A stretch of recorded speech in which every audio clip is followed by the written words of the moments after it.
Hi, my name's Arden. After 12 years of paying the bills, covering emergencies, even funding birthday parties I wasn't invited to, I finally said no. And that's when the truth came out. Because the moment I stopped being useful, they called it betrayal. They told everyone I was unstable, that I'd lost touch. They cropped me out of photos, rewrote my role in my father's final days, and handed the house I paid for to someone else. They sent out a family memorial video, without me in a single frame. But here's the part that still keeps me up some nights. Why did it take me 12 years to see it? Was I just blind? Or was I taught to never look too closely? It wasn't the typo that stung. It was knowing no one would notice if I didn't show up. The envelope was cream-colored, thick, and expensive-looking, like something you'd expect for a wedding, not a memorial. It lay flat on my kitchen counter, right next to my keys, and the half-drunk mug of coffee I'd been meaning to reheat for 2 hours. My name, Arden Lee, family guest, was printed in a formal serif font just below the embossed date of my father's tribute. Family guest. I read it again, as if blinking would somehow cause the words to rearrange themselves into something less humiliating. But they didn't. That label, neutral on paper, loaded in implication, sat there like a quiet slap. I picked up my phone, hesitated for a second, then called Sable. She answered after 3 rings. "Hey, what's up?" Her tone was light, distracted, like she was already halfway through another task. "I got the invite." A pause. "Oh, good. We weren't sure it reached everyone." "Right. Small thing. I'm listed as a family guest. You think it's a mistake?" She let out a soft laugh. "Oh, that? Don't take it personally. You know how Mom is with details. She probably left the form to the event planner. It's not a big deal." "Not a big deal," I repeated as I stared at my name, the afterthought. "Arden," she said, with that syrupy tone she used when she was ready to end a conversation without appearing rude. "Just show up. That's all that matters." I didn't respond. She took my silence as agreement and hung up without a goodbye. An hour later, I listened to my voicemail. Vera's voice, soft but unmistakably rehearsed.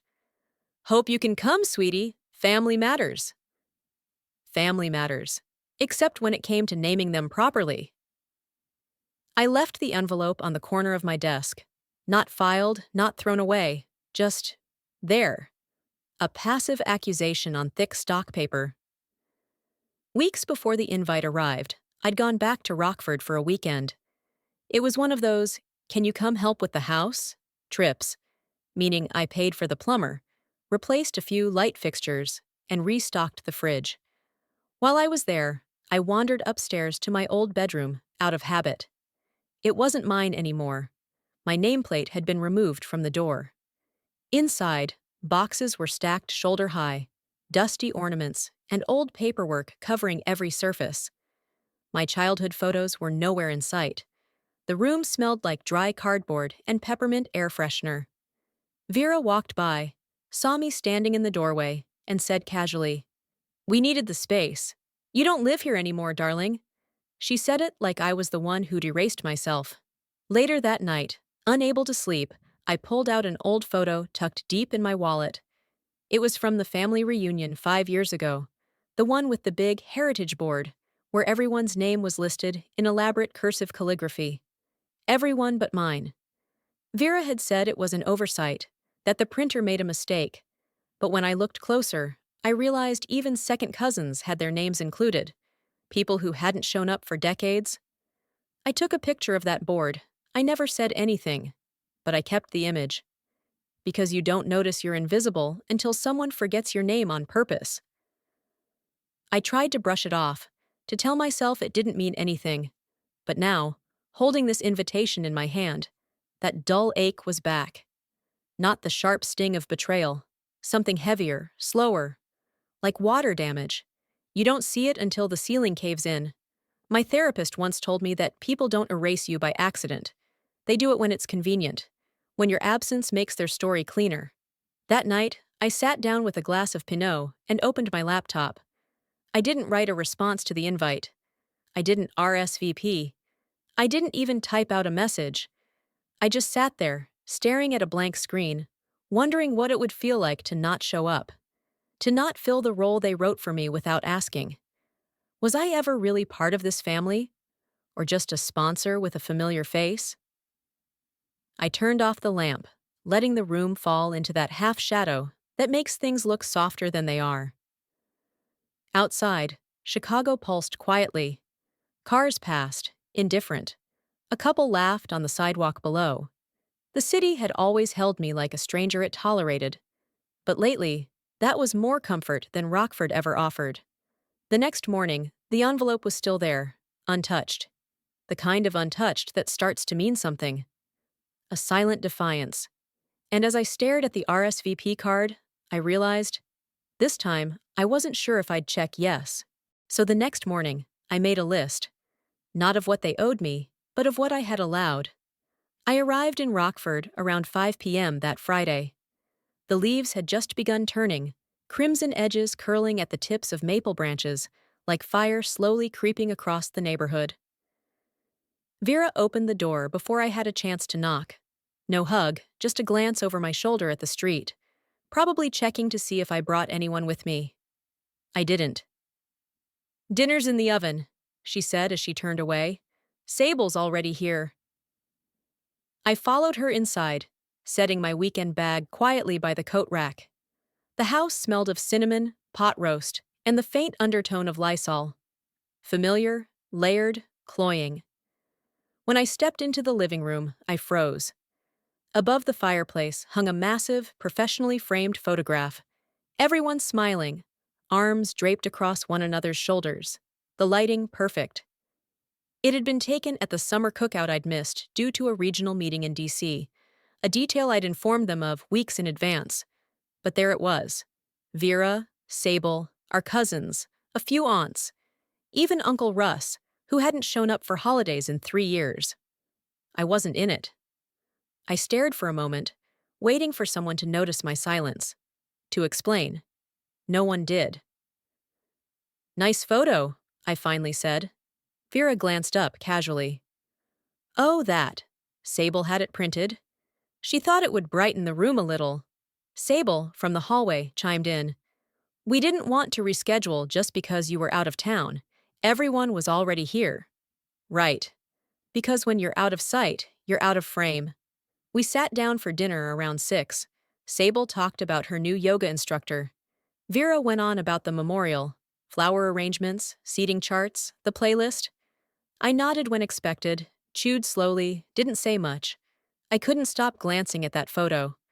It was more than omission. It was narrative. The next morning, over coffee, I checked my bank app, intending to split some of my freelance income across savings and bills. That's when I saw the charge. $1,800. Crosstown catering.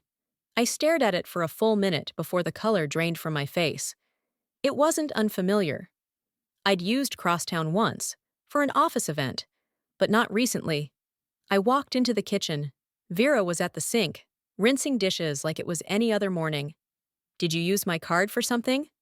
She didn't flinch. "Oh, that. Just the deposit for Sable's birthday brunch. We had to reserve early." "You used my card," I repeated, slower. "It's not like you're hurting, honey. You've always said family comes first."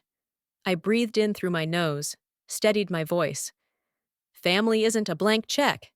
She dried her hands and turned to face me, brows raised like I'd just insulted her cooking. "If you don't want to help anymore, just say it." I did. I don't. There was no argument, no dramatic scene, just a long pause and that look. Disappointed, detached. The kind reserved for a child who refused to share. I walked back to my room, correction, the guest room, and began packing early. As I zipped my bag, I thought back to scrolling through social media during that summer cookout. There'd been a few pictures posted, captions like "Family Forever" and "Lee Legacy Strong." I'd liked one of them, even commented, "Looks great," the kind of quiet participation expected of someone with no real seat at the table. But seeing that image printed, framed, hung, It wasn't an oversight. It was a message. My erasure was intentional. Designed. That evening, I joined them for dinner again. Roast chicken this time, and asparagus that Vera always overcooked. They chatted about the memorial again. Mostly logistics, seating, music, pastor's timing. Sable mentioned casually that she'd be giving the tribute speech. Vera nodded. You were always the one closest to your father. I set down my fork. Not hard. Not loud. Just enough to breathe through my teeth. Sable continued, oblivious. I thought I'd read that poem he used to like. You know, the one about the lighthouse? The same poem I'd recited to him in his hospital room when he could no longer speak. The one I framed next to his bed. The one I laminated and left on his nightstand after he passed. I'd flown home 5 separate times that year for his emergencies. I'd handled his insurance, signed the DNR, paid out of pocket for the overnight nurse when Medicare wouldn't. No one asked me to speak. No one even thanked me. And I realized, in that moment, I wasn't quiet because I lacked things to say. I was quiet because that's what made me useful to them. I used to think I was the quiet one. Turns out, they just liked me better when I didn't speak. Because stories only stay buried when the person who lived them stays silent. It was close to midnight when I opened the old file. My apartment was still, save for the ticking of the wall clock and the occasional groan of the radiator.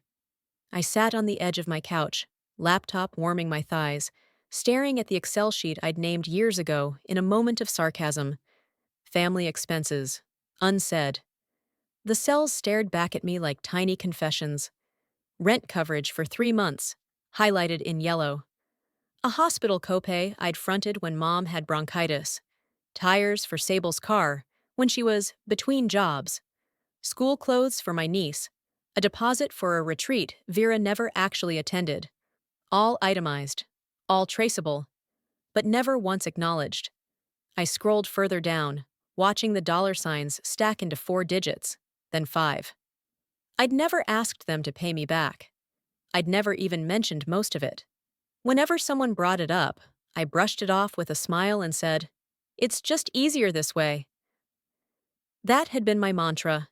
Easier not to confront. Easier not to argue. Easier to be useful. Useful, but never included. In the margin of the sheet, I'd once written a note to myself, just don't make it a thing. At the time, I thought I was preserving peace. But staring at it now, I saw it for what it was, an instruction to stay silent. Earlier that week, while I was in the hallway of Mom's house, I'd overheard her on the phone with Aunt Marianne. Well, you know, it was Sable who really kept things together after their father passed. Always there, always present. I stood there, invisible. My fingers clenched the banister. Sable hadn't flown home once that month. I had taken time off, maxed out my PTO, stayed up nights managing medication charts, even handled the hospice paperwork when no one else would touch it. Present. What a word. Later that night, I saw Sable had posted an old photo of her and Dad on Facebook with a caption that read, "Miss you every day, Dad. I wouldn't be who I am without you." The comments poured in. You were his favorite. He was lucky to have you. You're the strong one. Funny. That's what Vera used to say to me. You're the strong one, Arden. You don't struggle like your sister. At the time, I thought it was a compliment. That being dependable meant I was respected. But now, I saw it for what it was. A trap. A setup. Being capable didn't get me praise. It got me assignments. It made me the fallback plan. And somehow, the more I gave, the easier it became for them to forget me. In some families, I whispered aloud, reliability becomes your curse. The words hung in the air, like smoke you couldn't fan away. I closed the spreadsheet and leaned back. My phone buzzed with a message from my colleague, Dana. My mom told me she's proud of me today. That's a first. I smiled. Not because I related, but because I didn't. The last thing Vera texted me was, "Don't forget to bring extra tablecloths Sunday." I thought about texting back, "Sure, should I bring my sense of self-worth too? Or just leave it in the car?" But I didn't. What would be the point? I opened a new draft email instead. Subject line: Let's talk about boundaries. My fingers hovered over the keys. I started to type. A list of bullet points began forming. Money I'd spent, time I'd given, moments I'd lost, names of people who knew better but said nothing. Then I stopped. I didn't want them to pay me back. That ship had sunk years ago. I just wanted them to admit what they took: my time, my trust, my place in the story. Because they didn't just forget me. They rewrote the script and cast themselves in my scenes. I didn't send the email, I just sat with it. Then I reopened the spreadsheet, clicked File, and changed the name. No longer Unsaid, now it was titled Evidence. She blinked, as if the idea of asking first had never crossed her mind.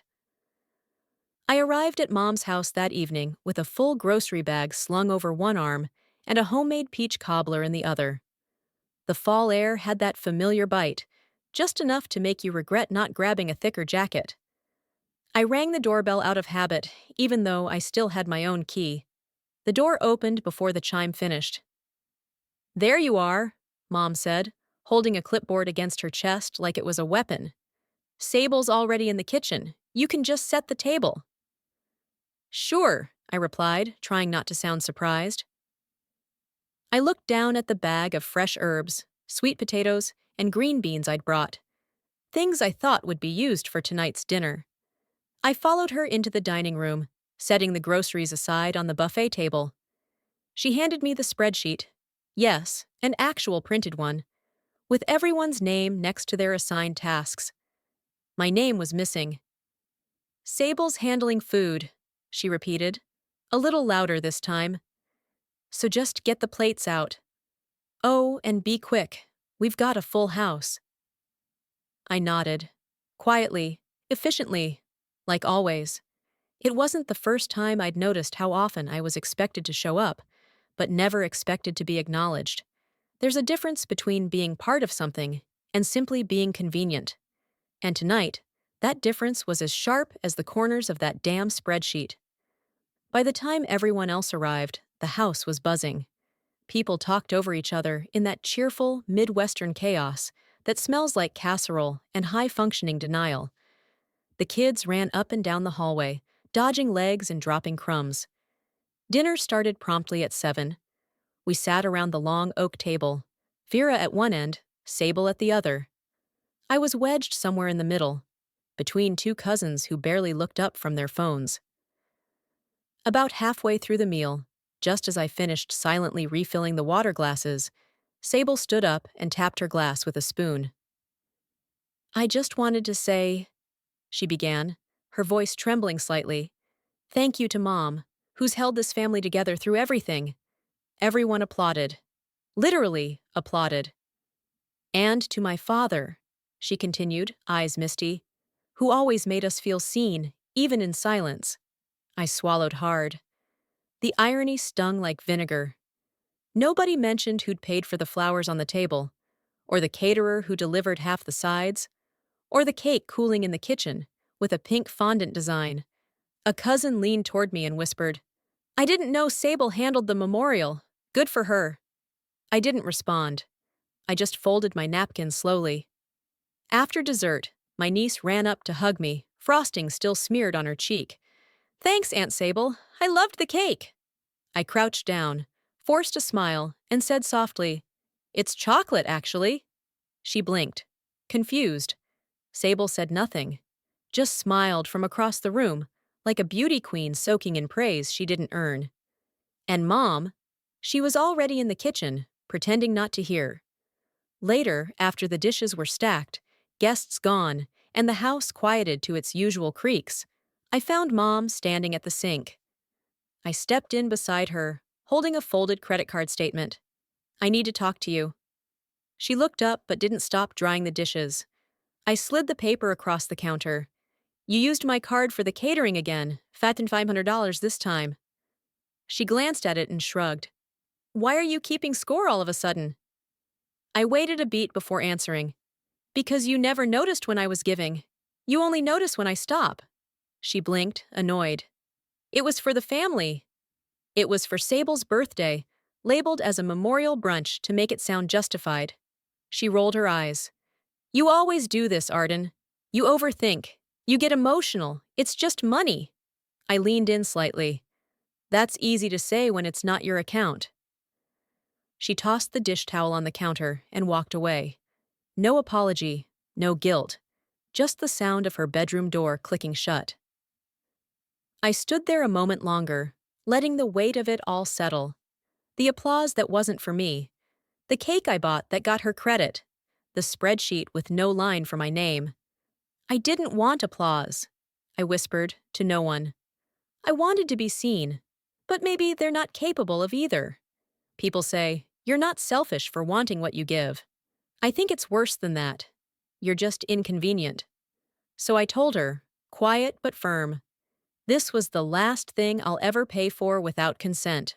And I knew the next thing I'd do would end the illusion. For all of us. 2 mornings after the dinner, Vera texted me, come by for brunch, just us girls. That should have been my first clue. I showed up at 10 sharp with a carton of fresh squeezed orange juice, wearing jeans and a sweater. Casual, comfortable. I wasn't expecting a setup, but when I walked into the dining room, I noticed the chairs. 4 of them, set evenly in a row, not around the table. Coffee mugs already poured. No plates, no food in sight. Sable sat cross-legged, sipping her drink like she'd been waiting. Vera stood by the counter. Aunt Jeannie and Aunt Lori were already seated. Everyone smiled, thin, rehearsed. This isn't brunch, I said, setting the juice down. It's just a quick chat, Vera said. Nothing heavy. I took a seat. I didn't say anything. Vera folded her hands like she was about to deliver a prayer. We just want to understand where this coldness is coming from, honey. It's not like you. Coldness? I asked, keeping my tone calm. Or boundaries? Aunt Jeannie jumped in. Your mother raised you better than this. Refusing to help with the roof? We thought something was wrong. She didn't even send a card for Mom's birthday, Sable added, tilting her head like a disappointed elementary teacher. And don't say you forgot. We saw your social media posts that day. I reached into my bag, pulled out my phone, and opened my photos. This is the bouquet I sent, delivered by local florist, on time. It had a note. Vera blinked. I don't remember seeing that. You mean you don't remember reading it? I kept my tone level. Big difference. Sable huffed. You don't have to make this dramatic. We're just talking. No, I said. You're staging a correction, a reminder of the role I'm supposed to play. Aunt Lori muttered, well, it sure feels like you think you're too good for the rest of us. I looked at each of them in turn. People call it betrayal when you stop bleeding for them. No one spoke. 10 minutes later, the meeting, brunch, dissolved. My aunts left first, mumbling vague pleasantries as they grabbed their purses. Sable retreated upstairs. That left me and Vera, standing in the hallway. She crossed her arms. Do you know what they said after you walked out? That you think you're too good for this family. I didn't blink. No, I think I've outgrown being used, if that's what you mean. Her jaw tightened. This attitude, it's not you, not the Arden I raised. I leaned in slightly. Maybe it's the version you kept shrinking to make room for everyone else. She rolled her eyes and muttered something about losing touch. Then, as if remembering a final bullet point on her list of grievances, she added, and your cousin said you canceled all the family streaming accounts. Netflix, Hulu, even Amazon. That was completely out of line. I laughed. Not out loud, just a breathy, exhausted exhale. You're really bringing up TV right now? It's not about the shows, she said quickly. It's about what you're signaling. I nodded.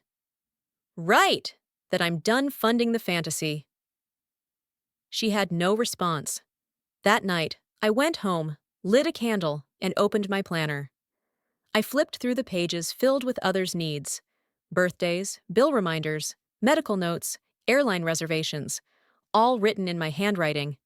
Then I found the page from 10 years ago, the day I missed my biggest work pitch, because Vera had called, crying, saying Sable had gone to the ER. Chest tightness, she'd said. It could be serious. I'd rushed to the hospital, paid the bill, waited 2 hours.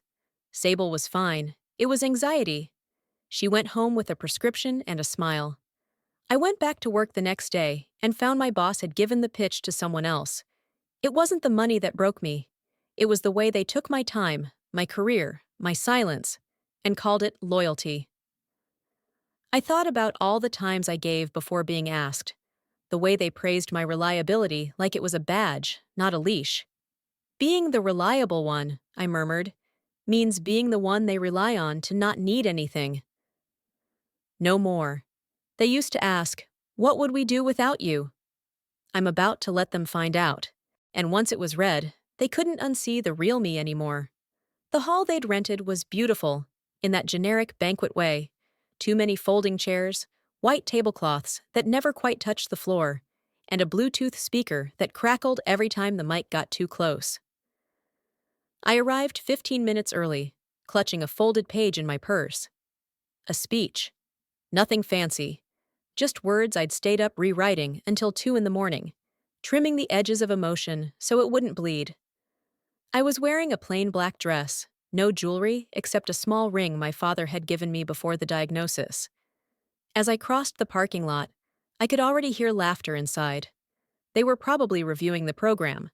When I entered, no one looked surprised to see me. That told me everything. "Arden," Vera said, approaching with a clipboard.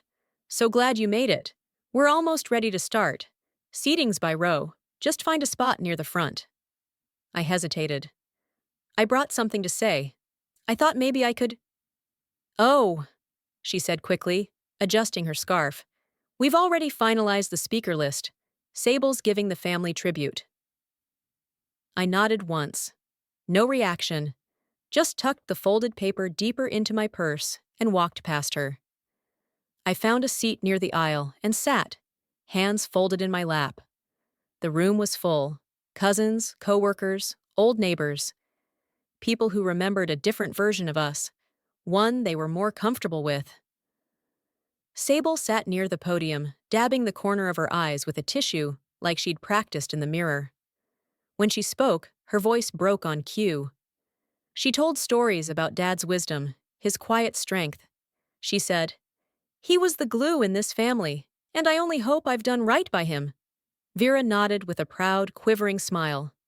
Not once did Sable mention who managed Dad's meds, who organized the hospice schedule, who signed the DNR because no one else could bring themselves to face it. During the applause, a second cousin leaned over to me and whispered, "Didn't you live with them during hospice?" "I did," I replied softly. After the final blessing, I made my way toward the exit when I felt a light tap on my shoulder. A man in a navy suit, older, familiar. Mr. Langford, the estate lawyer. "Arden," he said quietly, "do you have a moment?" We stepped outside into the brisk air. He cleared his throat. "There's something I thought you should know. The house, your mother's house, it was legally transferred to your sister 3 years ago. Vera signed off. Your name was never on the deed." The words didn't hit like a slap, more like a confirmation. I nodded. "Thank you." "I assumed you were aware." "No," I said, "but I am now." I walked to my car, keys trembling slightly in my hand. I sat behind the wheel, but didn't start the engine.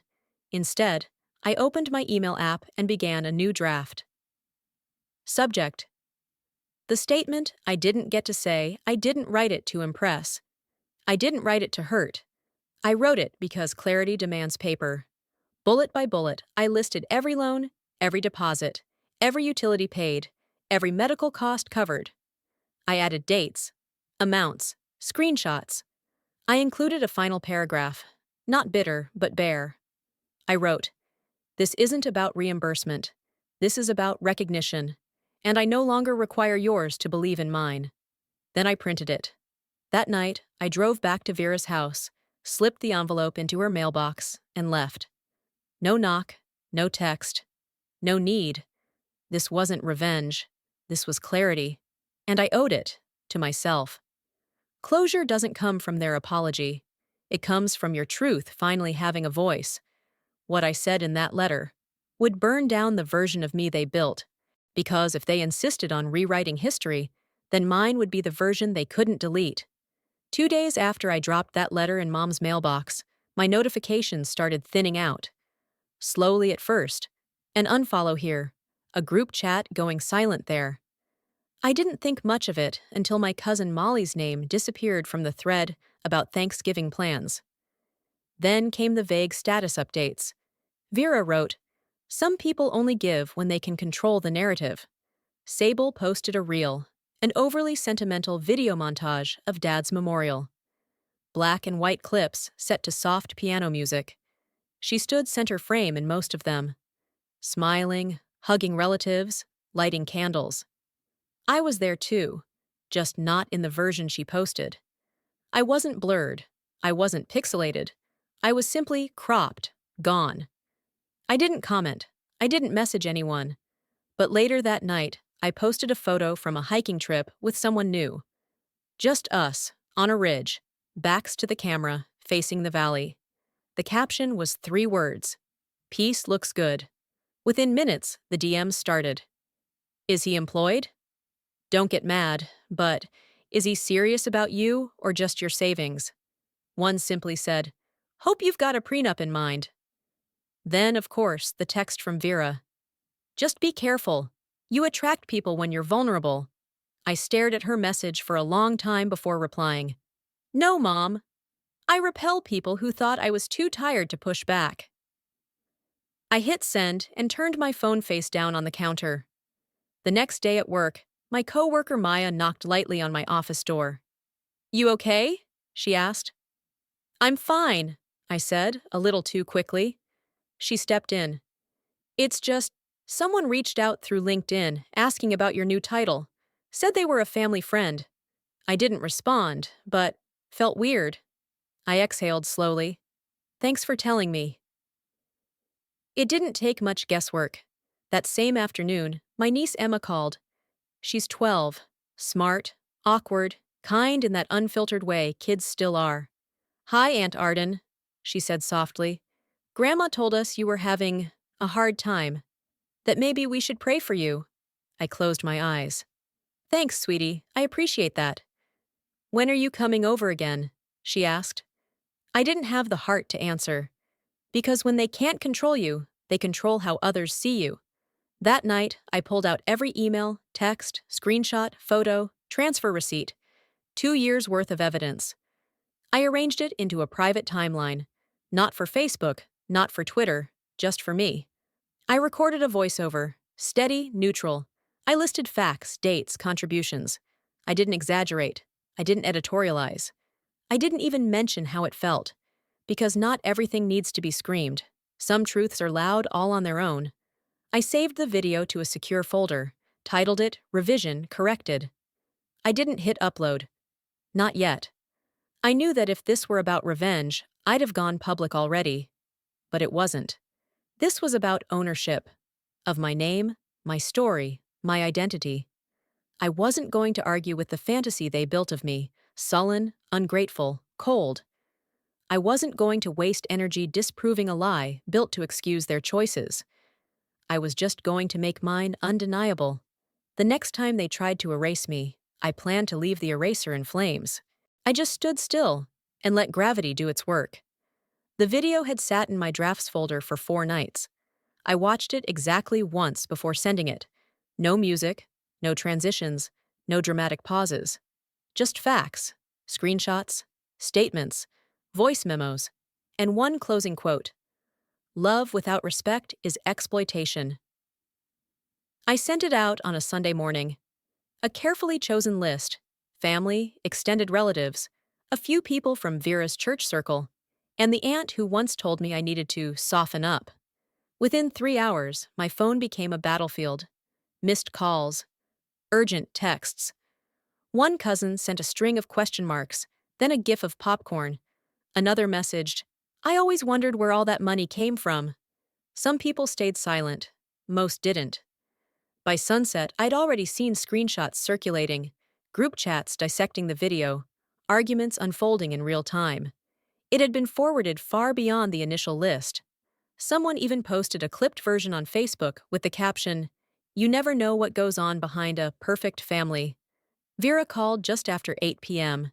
She didn't ask how I was. Didn't ask why I did it. She screamed, "You humiliated me!" I waited until she paused for breath. Then I said calmly, "No, Mom, you did that. I just turned on the light." She hung up. That was the last time she used my name for a while. By the following day, messages poured in from people I hadn't heard from in years. Cousin Tom called, and after a long silence said, "I had no idea it was like that. I always thought you were just the distant one." "I was," I said, "but not for the reasons you think." Aunt Lydia left a voicemail. "You've always been the glue. I see it now. I'm sorry I didn't sooner." But the one message that broke me came from my niece. "I'm learning how to speak up because you did." I read it 3 times, and then came the Zoom call. Vera scheduled it as a healing circle, a family meeting to talk through the confusion. Her words, it was a disaster. Half the screen was blacked out boxes, people too embarrassed to show their faces. Vera launched into a speech about intentions and misunderstandings, painting herself as a woman overwhelmed by loss and stress. Sable sat with her arms crossed, nodding at convenient moments. Then my nephew, 12 years old, raised his hand. "It was Aunt Arden who bought me my school laptop," he said. Clear, steady.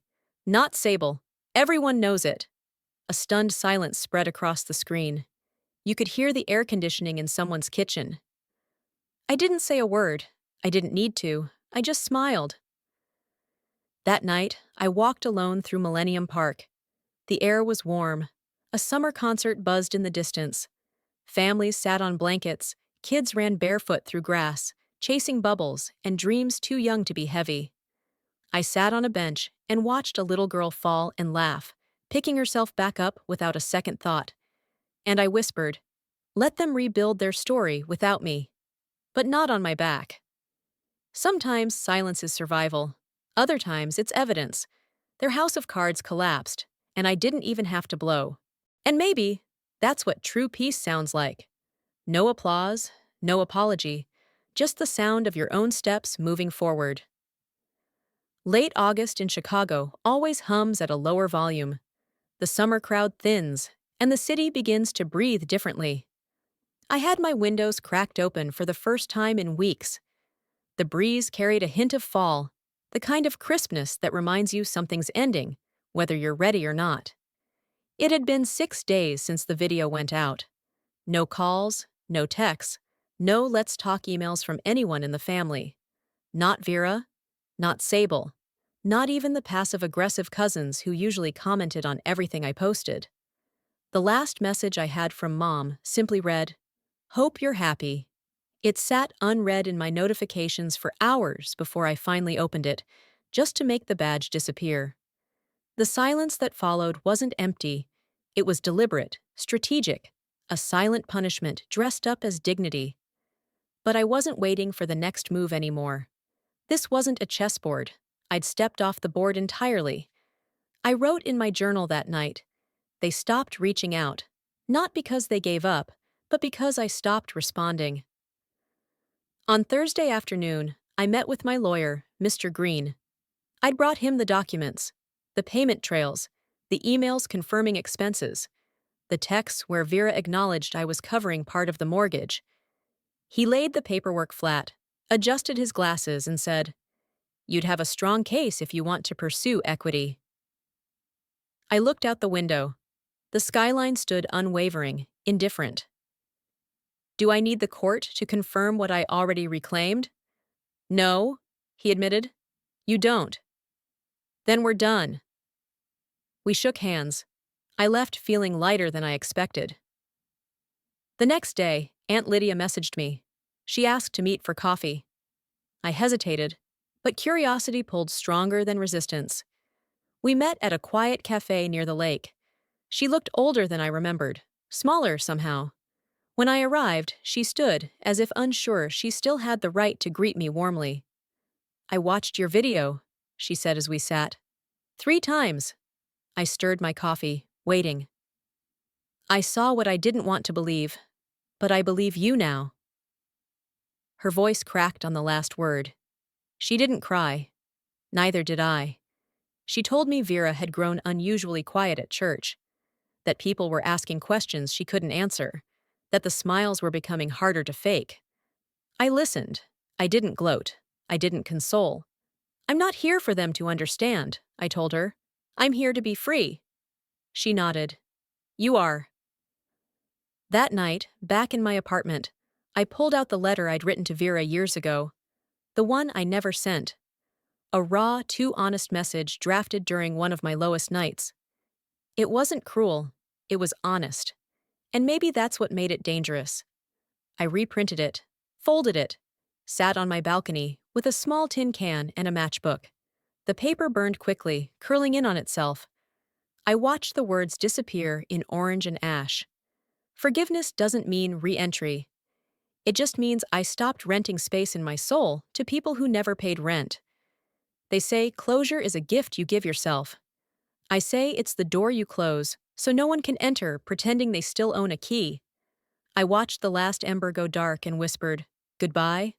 The story wasn't over, but for the first time, I no longer needed them to finish it. And with every step forward, I realized my worth was never theirs to validate. It was early fall, the kind of day when the air finally lets go of summer. I was sipping tea on my balcony when Lydia called. She rarely reached out first. This time, her voice held something new, measured, almost reverent. "Vera's been asked to step down from her position at church," she said quietly. "Too many people saw the video. Too many questions she couldn't answer." I didn't react, didn't smile, didn't gloat. I just exhaled.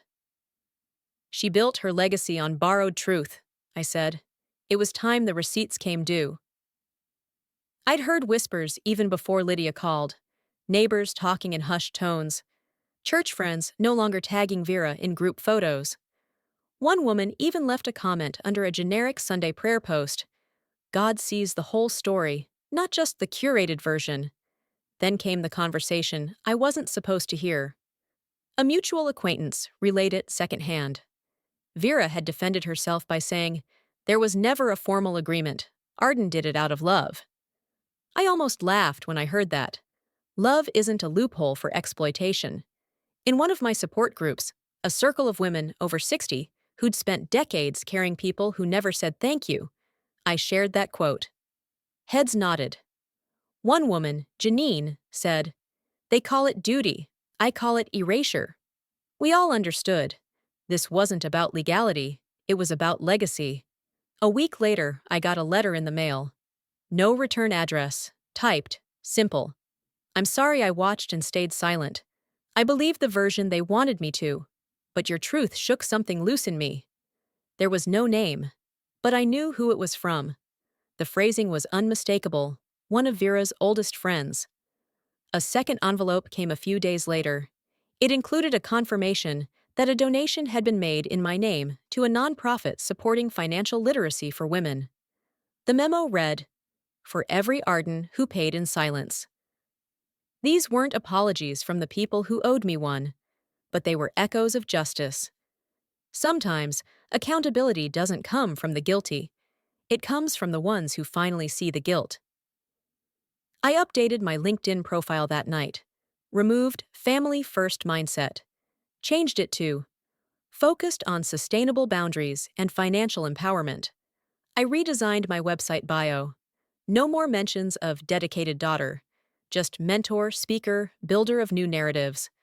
A few weeks later, I stood in a small bookstore downtown for a panel on women and finance. It was nothing huge, just folding chairs, a mic, and a flyer posted in the window. But my name was on the schedule, printed right, listed first. No one asked, "Who is she?" No one said, "Are you sure she should speak?" I belonged. Quietly, undeniably. They used my silence as proof of consent. But now, even my presence speaks differently. Justice isn't always loud. Sometimes it's just being able to walk into a room and not disappear. For the first time, they were the ones explaining, and I was the one being believed. And in that clarity, I found something no apology ever gave me: peace that stayed. It had been a quiet winter, not just the snow-muted kind that blankets the streets in softness, but the kind that settles inside you when the war is over. I was sitting on my balcony one evening, wrapped in a fleece shawl, watching the sun drop behind the skyline. It wasn't dramatic, just soft and certain, like it had nothing left to prove. I opened my laptop and scanned through the draft folder in my email. There they were, unsent letters, each one a product of a night spent explaining, proving, begging to be understood. One to Vera, two to Sable, another to a cousin who once said, "You always make things more complicated than they need to be." I hovered over the oldest one and clicked open. It was precise, measured, full of receipts, timelines, and polite devastation, and it read like I was still trying to earn a seat at their table. I whispered, "It won't reach them. They only hear what proves them right." Then I selected them all, hit delete, and emptied the trash. Letting go isn't silence, it's choosing where your voice lands. That weekend, Raina flew in from Portland. We hadn't seen each other in years, but she was the kind of friend time didn't rust. We walked along the lakefront, hands jammed in our coat pockets, talking about everything except the obvious, until finally, over brunch, she asked it. "If they apologized, would you forgive them?" I didn't hesitate. "Forgiveness isn't what I'm after. Distance is." She clinked her glass of cider against mine and smiled. "Then here's to freedom, not revenge. Closure isn't always a door swinging shut. Sometimes it's just building your own house elsewhere." Monday evening, I stopped by the grocery store after work. I moved through the aisles, one headphone in, listening to a podcast about generational debt, financial and emotional. I was in the produce section, reaching for a bunch of cilantro, when I looked up and froze. "Vera." We locked eyes. Just for a second. She looked thinner, tired. Her shoulders dropped slightly when she saw me. She opened her mouth, then closed it. I watched her look down at her cart: lettuce, frozen waffles, a gallon of milk, and pretend to inspect a package of mushrooms. I nodded once, no smile, no greeting, and then I walked away. Calm, no adrenaline, no anger, just done. You don't need to burn bridges when you've already learned to swim. Back at home, I set my groceries on the counter and poured a glass of water. I stood there, staring at the stillness of my kitchen. No chaos, no unsolicited opinions, no subtle manipulations wearing the mask of care. I knew I'd never get the apology I deserved. I also knew I didn't need it anymore, because I'd stopped asking for a seat at a table where I was only ever served responsibility. I didn't need them to come back. I just needed to know I wouldn't. Because the loudest revenge isn't a scream, it's a silence they can't erase. 2 months passed without incident. The air had cooled, Christmas lights started showing up in windows, and I was finally remembering what it felt like to take deep breaths. One morning, as I sorted through a modest stack of holiday cards, a thick cream-colored envelope slid from the middle of the pile. Gold ink. My name spelled correctly for once. No typo. No alias.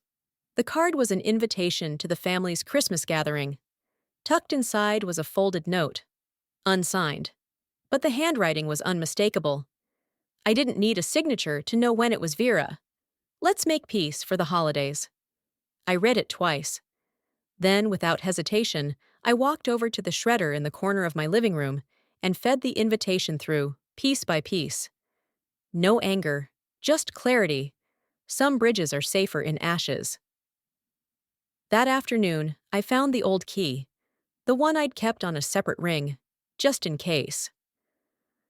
It had lived in my kitchen junk drawer for years, nestled among spare batteries and takeout menus. I slipped it into a small padded envelope and wrote a note on a yellow post-it. Not returning. not regretting. I dropped it in the mailbox without ceremony. A week later, I moved into a new apartment near the lake. Smaller, brighter. No shared walls, no heavy footsteps overhead, no rooms where people expected my silence to pay their rent. The first thing I did was hang a floating shelf in the entryway. On it, I placed a few framed photos, not of holidays or blood relatives, but of people who stayed when they didn't have to. A friend who helped me pack. A former professor who once told me I wasn't crazy for setting boundaries. The niece who stood beside me in that Zoom call. Near the window, I planted a small fig tree in a pale ceramic pot. As I pressed the soil down, I whispered to it, "You'll only grow in peace." Later that night, I opened the spreadsheet one last time. Not to add anything, not to calculate what was owed. I simply clicked Archive. Then I closed the laptop and made tea. I didn't win by fighting. I won by choosing not to need their apology. Revenge isn't living well. It's living without asking them to notice. 2 weeks later, I stood at a local community center in front of 30 women. The event was small, just a circle of chairs, a few clipboards, and a banner that read, "Resilient Women, Rewriting the Rules on Financial Boundaries." I shared my story, not as a victim, not as a martyr, but as someone who learned how to build a life without permission. After the session, a young woman with short hair and nervous eyes approached me. She didn't say much, just, "You just said what I've never had words for." I hugged her. Not like a mentor, like a sister. Then I turned to leave, not lingering for applause or compliments. It wasn't about being celebrated. It was about walking away with nothing left to prove. This story began with a family I thought I needed. It ended with the one I built, starting with me.